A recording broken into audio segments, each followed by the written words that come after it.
Our buddy Jake Madison, Locked On Pelicans, good enough to spend a few minutes with us here. How are you, dude? I'm doing well. Happy to be on talking some hoops. Thanks, man. Excited with the draft coming around just to see what the Pels roster may start to shape up like. Hey, let me start, though, Jake, with what happened today. Swin Cash promoted now the highest-ranking female executive in the NBA. Got some perspective there? Yeah, I think it's really important. And, you've seen a couple of departures from the Pelicans, Trajan Langdon leaving to go to Detroit.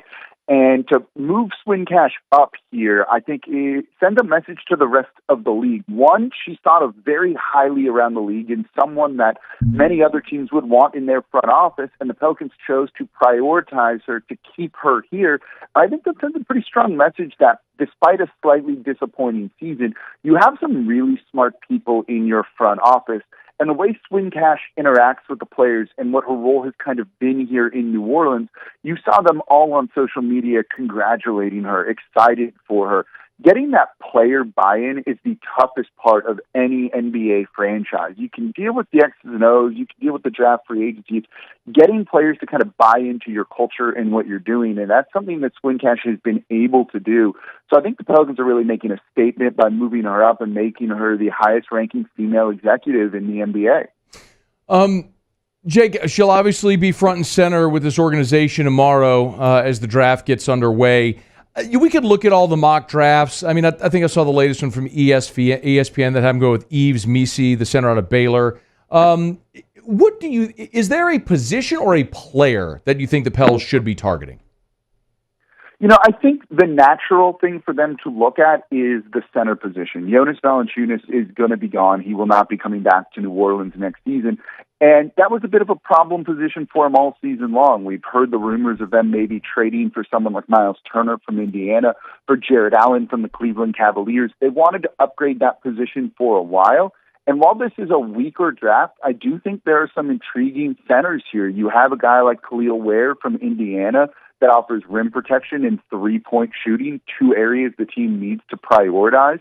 You have a guy like Deron Holmes II from Dayton. That's a guy that reminds you of Naz Reid and how important he was for the Minnesota Timberwolves and the type of small ball athletic center that I think would do well next to Zion Williamson. And then you have Missi, who you mentioned, who's probably the rawest out of that kind of group. And I think when you look at him, he's a high-flying big man that gives you vertical spacing, that vertical lob threat next to Zion, along with rim protection. So I think it makes sense that they naturally are targeting the center position because that's an area that needs an overhaul for this team.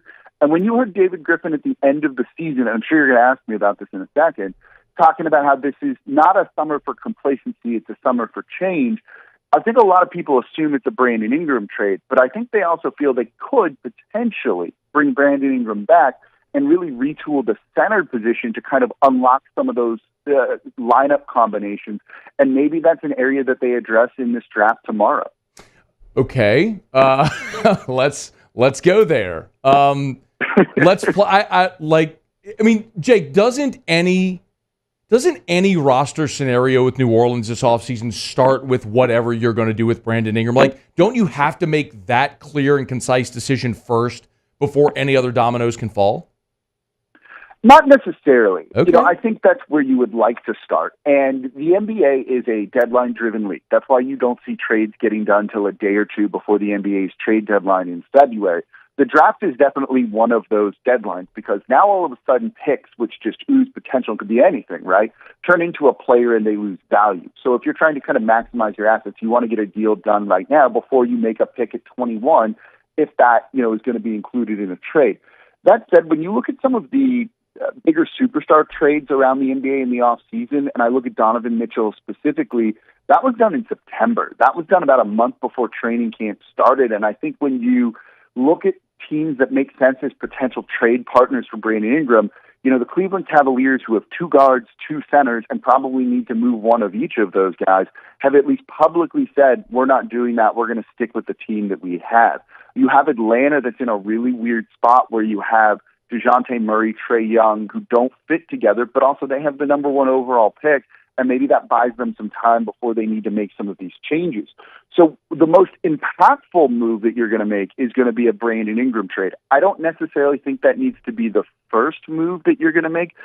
I'd say it's maybe 50-50 if we see a deal get done for him this week. I wouldn't put it necessarily above that, but I'd also say it's more likely than not that he won't be on the team at the start of the regular season. And I think New Orleans is going to cast a far and wide net to try and make that change to maybe build around Zion Williamson a little bit more. But I don't necessarily think that it's going to get done by tomorrow, just because are there enough trade partners out there to find a deal that makes sense? Okay, let's go. All right, so you said you think BI is not on the roster at the start of the season. It is interesting to me, Jake. I guess just I've had programmed my brain, like when I started thinking about this roster, I mean, you got two megastars with Zion and BI, and you have to figure out what you're going to be able to do with those two guys. So when or what would a deal be like for Brandon if you were able to get it done? I think it depends on what they want to upgrade, right? There's two areas that are important, and it's that center spot. So, you could probably get a deal done today with the Cleveland Cavaliers for Jared Allen. I just don't think that's the entire return that New Orleans wants for a player Brandon Ingram's caliber. And so that's why I think you're maybe seeing things get held up from that. But that maybe changes in a month. Do you get a little bit desperate? Do the Cavaliers get a little bit desperate? And how does that tip the scales a little bit towards making a deal possible with that? But I think, higher level guard play would be important. They talked a lot about basketball IQ. They maybe need more of a table setter at the guard position than CJ McCollum has been. We've seen he's just way more effective off ball, not as kind of floor general CJ McCollum. So you need to maybe try and find that guy. And I think that's where maybe they're looking at it. That's why you're hearing them, linked to the Atlanta Hawks with Trae Young, DeJounte Murray, two guards that do very different things, but can you kind of fill that role for you a little bit more? But then you also have the question of what do you do with CJ McCollum? Can he start? Do you need him to come off the bench and play a six-man role? And how does that look like? I've talked about on my show recently that I just think a Brandon Ingram trade is so complicated because of what comes after that it may take a little while to get done. And so if you've just got to draft a guy tomorrow who's ultimately going to get some minutes this year, but probably not be a significant difference maker, I think it's okay if you end up drafting someone first and having them be a role player for you, because whoever you're going to be taking likely isn't going to be a significant starter in that capacity. So that's why I think you could see something maybe wait a little bit, or maybe they're waiting for another domino to fall, right? Paul George is out there with the Clippers. Is he going to resign with LA? Is he going to move? There's still maybe a little bit of uncertainty about LeBron James and what he's going to end up doing. Brandon Ingram might be the fourth or fifth domino to fall in the kind of off-season chain of events, so we still might need to wait a little bit. He's on Twitter at NOLA Jake Madison. Of course, make sure you're subscribed up to Locked On Pelicans, wherever you get your podcasts. Of course, on YouTube as well. Great time to subscribe up if you're not there yet, with the draft being tomorrow. Jake, do you think they keep that pick and make the pick in round one tomorrow? As long as there's not a Brandon Ingram trade, yeah, I think so. They've been really linked to Yves Missi, and I think that's a guy that they're pretty high on. I think they can kind of mold him into the prototypical big man you want alongside Zion Williamson. I'm actually expecting to see a little bit of a run on centers, like toward the later end of the lottery, that 13, 14, 15 spot. That's going to take a guy like Khalil Ware away from him. Zach Edey won't be available at 21. And I think they'll be fine taking Missi there, even if that's not a guy that I particularly like. If Missi's gone, if those centers are gone, that might be one of the kind of higher level guards, like Isaiah Collier might fall. I just saw a mock draft where Rob Dillingham from Kentucky, who's generally thought of as a consensus top 10 guy, fell to 21. That could be an appealing option for New Orleans. So I think they're going to be fine picking somebody there. It'll likely be a guard or a center. And if none of the guys they like there is going to be available, they'll try and trade out of this draft. Again, it's a weaker draft, I think. Try and turn this pick into a future first-round pick and just kick that can down the road and add another asset that you could attach to a Brandon Ingram trade later down the line. I think that's a move that also makes sense for the Pelicans. Why don't you like Missi?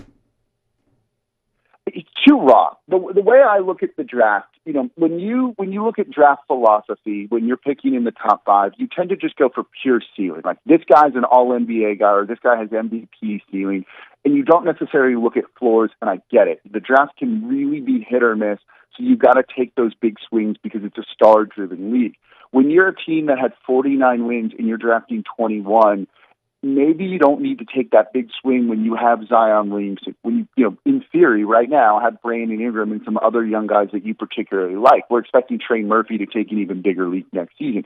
Just get a good basketball player that can contribute, right? Sometimes just get a solid guy that has a pretty high floor that's going to help you year one and see what that difference can make. Look at the Dallas Mavericks with Derek Lively II, who they took as a rookie, he's a higher draft pick here, but he contributed on their run to the finals and was a really big, important part of that.